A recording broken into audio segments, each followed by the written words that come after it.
Sidang pertama adalah sidang yang berkemenangan. Sidang pertama, sidang yang berkembang dengan cepat.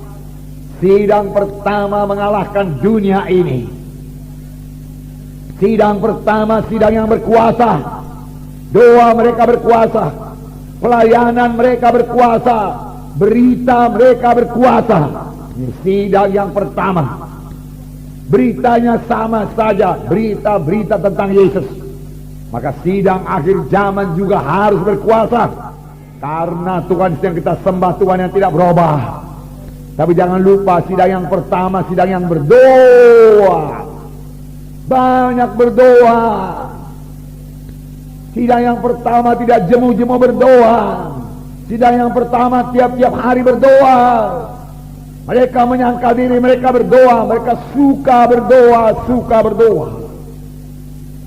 Dan Tuhan menghendaki sidang pada akhir zaman lebih daripada sidang pertama.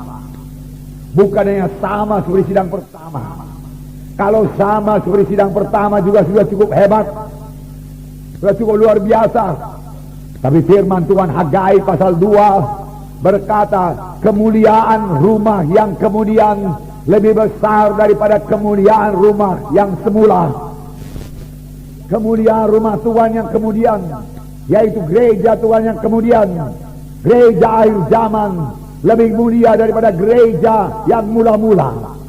Karena gereja akhir zaman ialah gereja yang akan diangkat oleh Tuhan. Kitalah yang akan diangkat oleh Tuhan pada akhir zaman ini. Amin, saudara. Tuhan Yesus akan datang segera. Dia bisa datang tiap-tiap saat. Jangan kompromi lagi. Tinggalkan semua dosa. Tuhan yang mengangkat sidang yang suci, supaya kita ikut terangkat waktu Yesus datang kedua kali. Pada waktu murid-murid bertanya, Tuhan, kapankah kedatanganmu yang kedua kali? Tuhan Yesus berkata, pada waktu kamu lihat pohon ara bertunas, kamu tahu musim panas sudah hampir. Ini sudah akhir zaman. Biarlah kita hidup benar di hadapan Tuhan. Amin, saudara. Betul-betul melaksanakan kehendak Tuhan. Kalau berdoa dengan sungguh-sungguh, sama sebagaimana firman Tuhan minggu yang lalu. Bersungguh-sungguh berdoa. Kalau melayani dengan bersungguh-sungguh melayani. Kalau bersaksi dengan sungguh-sungguh. Jangan malu mengaku Tuhan Yesus. Hidup benar, hidup suci.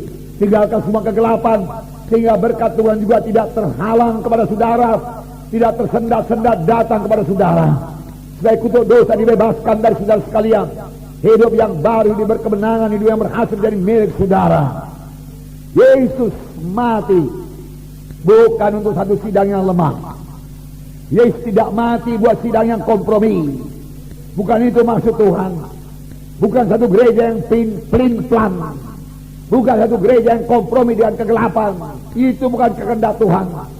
Bukan untuk satu gereja yang mati, tidak ada kehidupan di situ. Bukan satu gereja yang lemah, yang tidak menjadi terang. Bukan. Yesus mati untuk satu sidang yang hidup, sidang yang berani, untuk anggota tubuh Kristus yang menjadi terang, menjadi saksi. Amin. Untuk itulah Yesus mati. Membangun tubuh Kristus, membangun bangsa pilihan Tuhan, imam-imam yang berkerajaan. Firman Tuhan berkata, supaya kamu memberitakan kemuliaan Tuhan sampai Ia datang. Haleluya, saudara. Itulah dia maksud Tuhan. Satu sidang yang suci, satu sidang yang kuat, satu sidang yang tidak kompromi, satu sidang yang tidak lemah, satu sidang yang bersaksi, yang tidak malu mengakui Yesus sebagai Tuhan dan Juru Selamatnya. Ini kehendak Tuhan. Dan ini, saudaraku, sudah bertambah-tambah jadi di dalam sidang ini. Amin. Amin. Haleluya, haleluya. Tetapi bukan berarti pula tidak ada kesukaran, bukan berarti tidak ada penderitaan, tidak ada ujian, tidak ada pencobaan. Bukan. harus ada pencobaan, harus ada penderitaan. Tapi bukan penderitaan karena dosa, bukan penderitaan karena penyakit, bukan penderitaan karena kutuk dosa. Jesus, Tuhan Yesus mau mengangkat semua penyakit saudara. Amin. Tuhan Yesus mau mengangkat semua kutuk dosa, bahkan sudah mengangkat semua kutuk dosa. Amin. Sudah, mari bebas. Percaya firman Tuhan ini. Bebas dari kutuk dosa.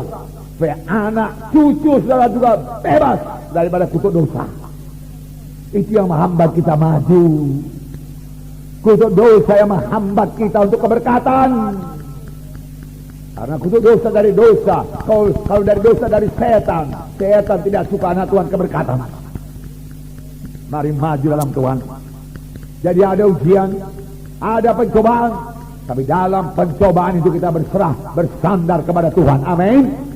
Ini kehendak Tuhan, saudaraku. Kalau tidak ada aniaya, kalau tidak ada pencobaan, kalau tidak ada ujian, maka kekristenan kita akan terus bayi rohani, anak-anak terus. Bagaimana supaya dewasa? Ada ujian, ada aniaya, tapi kita tetap dalam Roh Kudus, tetap percaya pada kuasa Tuhan, tetap dalam Roh. Amin, saudara. Ya, itu membuat kita dewasa. Kerap kali datang aniaya membuat kita bertambah-tambah berdoa. Dan kalau kita bertambah-tambah bersungguh-sungguh berdoa, kita tahu Tuhan pasti memberkati orang yang berdoa. Amin. Ya, luar biasa Tuhan kita itu.